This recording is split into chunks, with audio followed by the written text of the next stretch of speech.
Magandang araw po sa inyong lahat mga kababayan. Ako po ay nananawagan po sa inyo na sana po ay huwag po ninyong gawing kapunan ng basura po ang ilog. Sapagkat hindi po tama po yun. Sana ay gawin po natin yung tama. Kung saan po ninyo ilagay yung basura po ninyo. Sana po gawin po yung tama ng pagkatapon po. Meron naman po tayong trust na umiisip po sa maghahakot ng basura sa inyo mga kulab.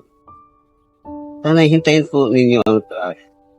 Huwag kayong magmadali sa pagtapon ng basura niyo na doon po itatapon sa ilog. Huwag po. Alagaan po ninyo ang ating kalikasan. Mahalin po ninyo ang ating kalikasan.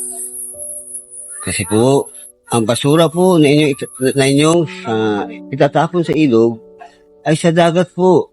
Ang punta po niyan, mga kababayan. Yung dulo po ng ilog ay sa dagat po ang dulo ng ilog. Kaya po yung lahat po ng ilog po, ang dulo po ng dagat. Kaya po lahat po ng basura na yung tatapon sa ilog, sa dagat po lalabas po yun. Kaya po yung dagat po, laging maraming basura nagkakaroon po ng clean-up drive. Nag-clean up drive po ang mga Philippine Coast Guard, auxiliary sa dagat. Naglilinis po ng basura. Laging may basura po yung dagat eh. Kaya, ang aking pong kiusap po sa inyo, huwag po ninyo itapon ang inyong basura sa ilog po. Panatilihin po ninyo na laging malinis ang ilog. Kasi po, yung tubig po sa ilog ay recycled po yan. Yan po ay recycled. Paano po?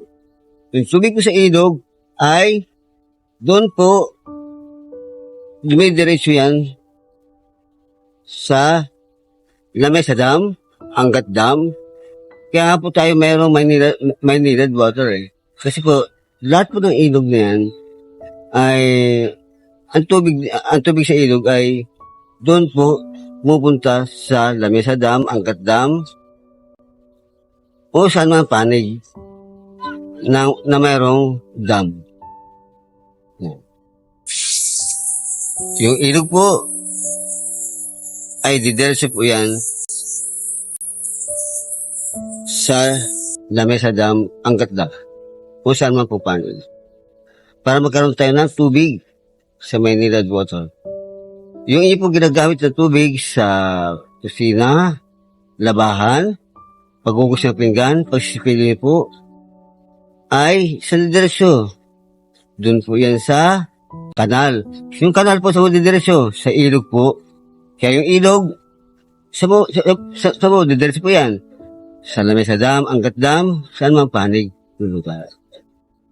Kaya po lahat po ng ilog po, ang dulo po ng dagat. Yan. Sa dagat po, lumalabas, yung tinatapon yung basura sa ilog, ay sa dagat po yan pupunta. Dahil ang dulo ng ilog, ng lahat ng ilog ay dagat. Yan. Sana, maunawaan niyo po ang ating kalikasan.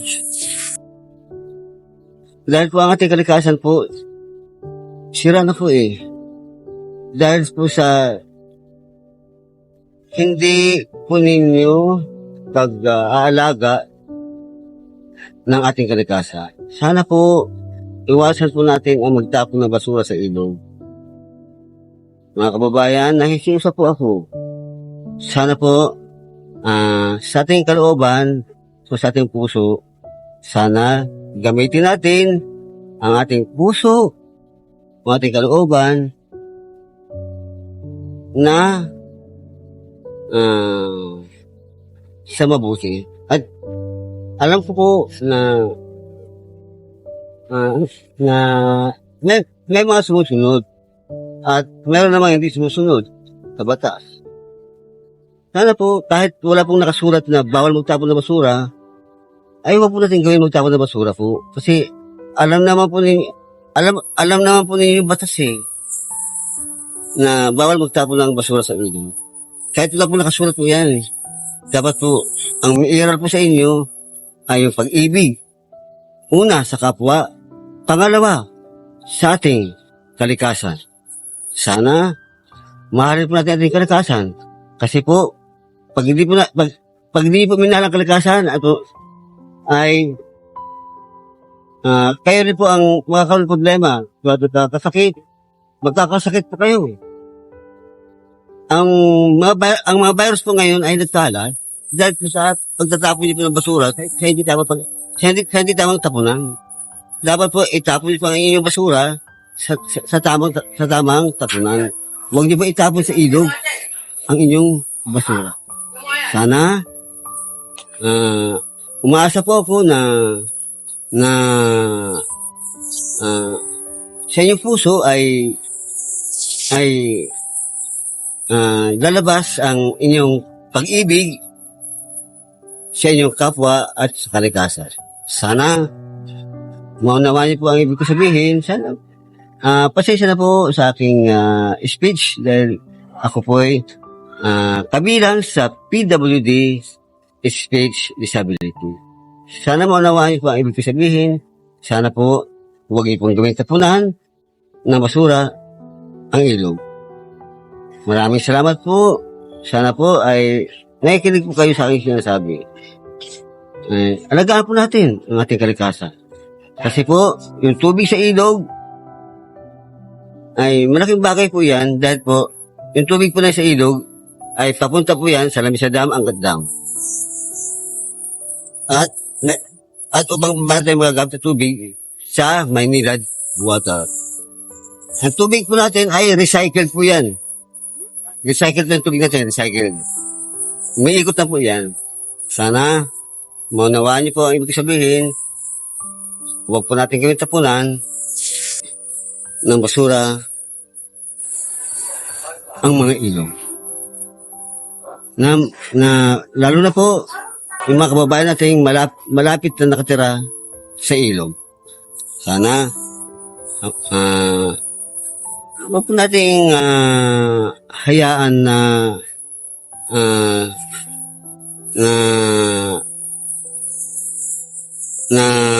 maging marami ang ilog. Magmalasakit po tayo sa bawat isa sa ating. Magmalasakit po tayo sa bawat isa po sa inyo, mga kababayan.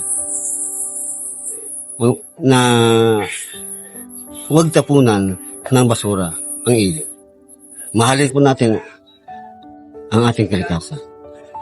Umaasa po ako na nakikinig kayo sa aking sinasabi. Sana ay umaasa po kung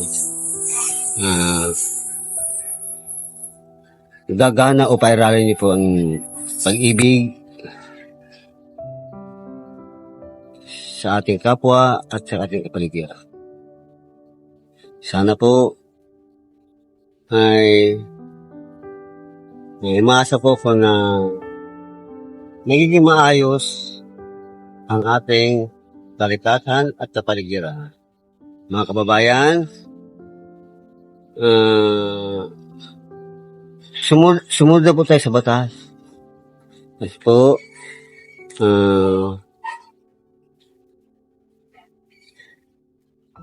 para